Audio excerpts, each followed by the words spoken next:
Shri P Balachandran 9 minute. Sir, 15ാം Kerala നിയമസഭയിൽ 11ാം സമ്മേളനത്തിൽ അവതരിപ്പിച്ച ബഡ്ജറ്റിൻ്റെ ഉപധനാഭ്യർത്ഥനകളെ ഞാൻ പിന്തുണയ്ക്കുകയാണ്. കഴിഞ്ഞ ലോക്സഭാ തെരഞ്ഞെടുപ്പിൻ്റെ കണക്കുകൊണ്ട് പടവെട്ടണം എന്ന് ഞാൻ ആഗ്രഹിക്കുന്നില്ല. ഇടതുപക്ഷത്തിനും അത്രയൊന്നും UDFനും സന്തോഷിക്കത്തക്ക ഒരു റിസൾട്ടല്ല മൊത്തത്തിൽ പരിശോധിച്ചാൽ ഉണ്ടായിട്ടുള്ളത്. അതിൽ നിന്ന് പാഠങ്ങൾ ഉൾക്കൊള്ളുകയും എന്താണ് പറ്റിയ പ്രശ്നങ്ങളെന്ന് പരിശോധിക്കുകയും ചെയ്യുക എന്നുള്ളതാണ് ഏറ്റവും ഉചിതമായ മാർഗം രണ്ടു കൂട്ടർക്കും എന്നാണ് ഞാൻ വിചാരിക്കുന്നത്.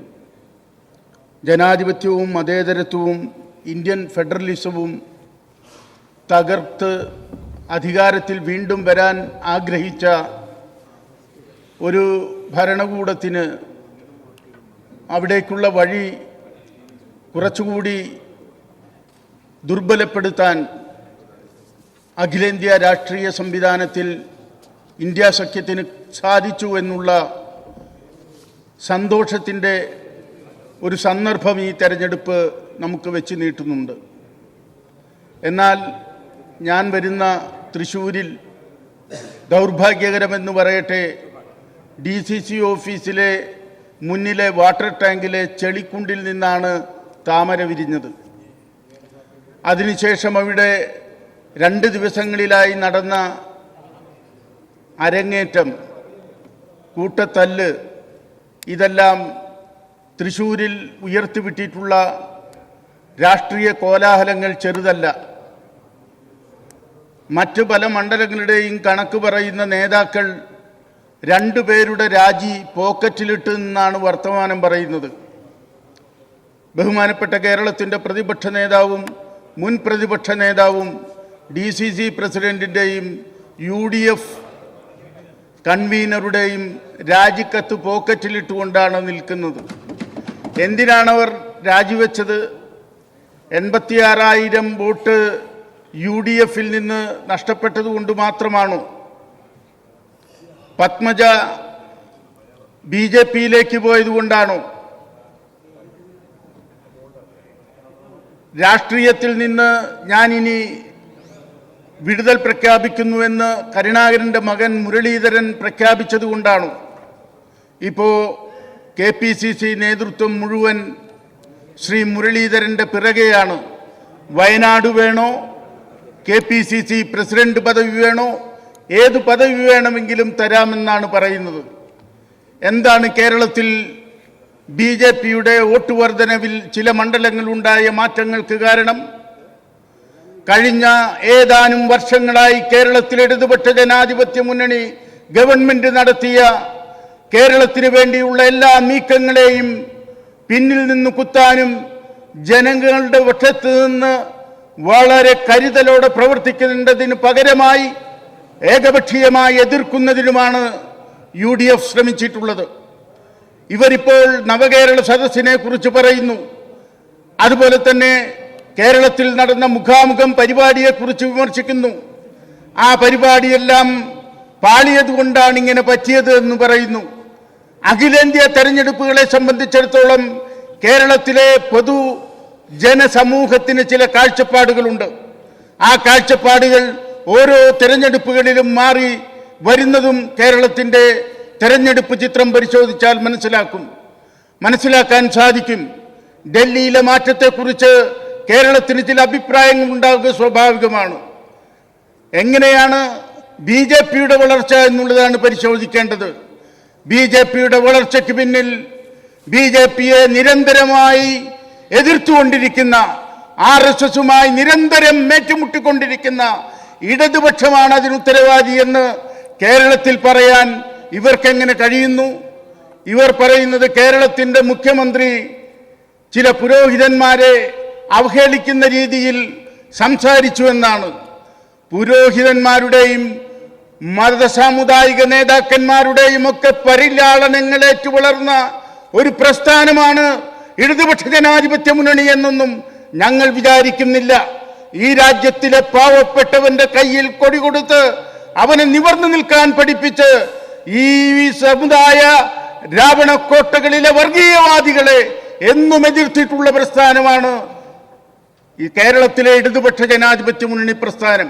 അതുകൊണ്ട് അതിന്റെ നേതാക്കൾക്ക് കേരളത്തിൽ വളർന്നു വരുന്ന വർഗീയതയെ താലോലിച്ചുകൊണ്ട് വർത്തമാനം പറയുന്ന ആരാണെങ്കിലും വിമർശിക്കേണ്ടി വരും.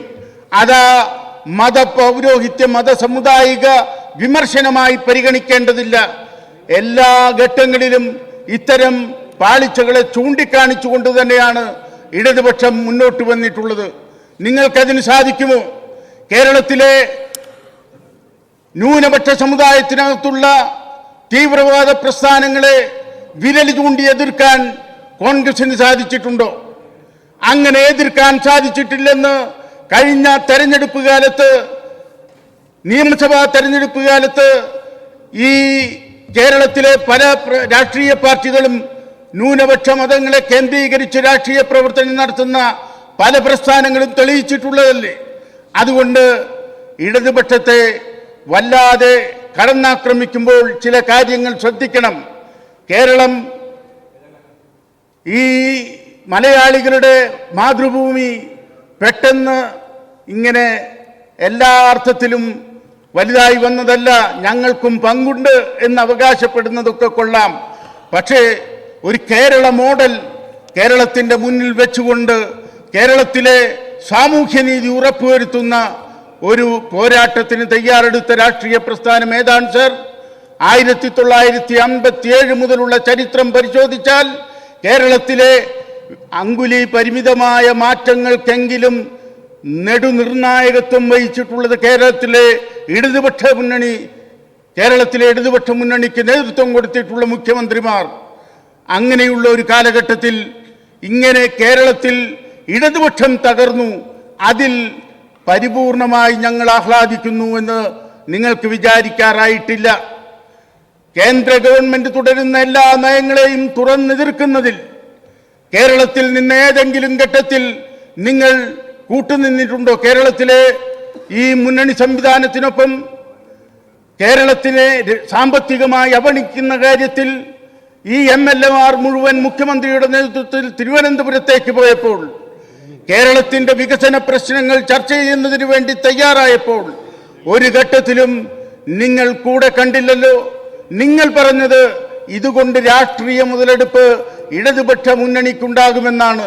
ഞങ്ങൾ പറഞ്ഞത് കേന്ദ്രത്തിൽ ഈ അധികാരത്തിലിരിക്കുന്ന ഗവൺമെന്റ് കേരളത്തെ ഒറ്റപ്പെടുത്തുന്നു, അതുകൊണ്ട് കേന്ദ്ര ഗവൺമെന്റിനെ കേരളത്തിന്റെ അനുകൂലമായ ദിശയിലേക്ക് കൊണ്ടുവരണം, അതിന് പ്രതിപക്ഷം കൂടെ നിൽക്കണം. ഒരു ഘട്ടത്തിലും നിങ്ങൾ കൂടെ നിന്നില്ലല്ലോ. ഒരു ഘട്ടത്തിലും നിങ്ങൾ അന്ന് തള്ളിപ്പറഞ്ഞില്ലല്ലോ. അവർ കൊണ്ടുവന്ന ഹിന്ദുത്വ ലൈനിൽ മൃദുഹിന്ദുത്വം എന്ന മറ്റൊരു പേരെഴുതി ചേർത്തുകൊണ്ട് കൂടെ ചേരുകയാണ് യഥാർത്ഥത്തിൽ കോൺഗ്രസ് ചെയ്തത്.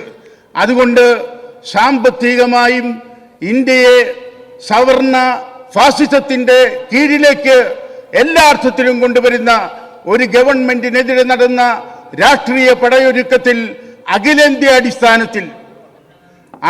അടിസ്ഥാനത്തിൽ ഇന്ത്യ മുന്നണി മുന്നോട്ട് വയ്ക്കുന്ന രാഷ്ട്രീയത്തിന്റെ നിലപാടുതറയിലാണ് ഇവിടെ LDF ഉറച്ചു നിന്നത്. UDF-ന് അങ്ങനെ പറയാൻ കഴിയുമോ?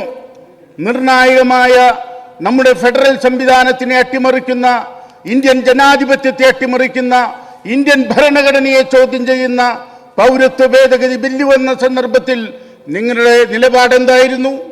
പൗരത്വ ഭേദഗതി ബില്ലിനെതിരെ നിങ്ങളുടെ തെരഞ്ഞെടുപ്പ് പ്രകടന പത്രിക പറഞ്ഞത് എന്താണ്?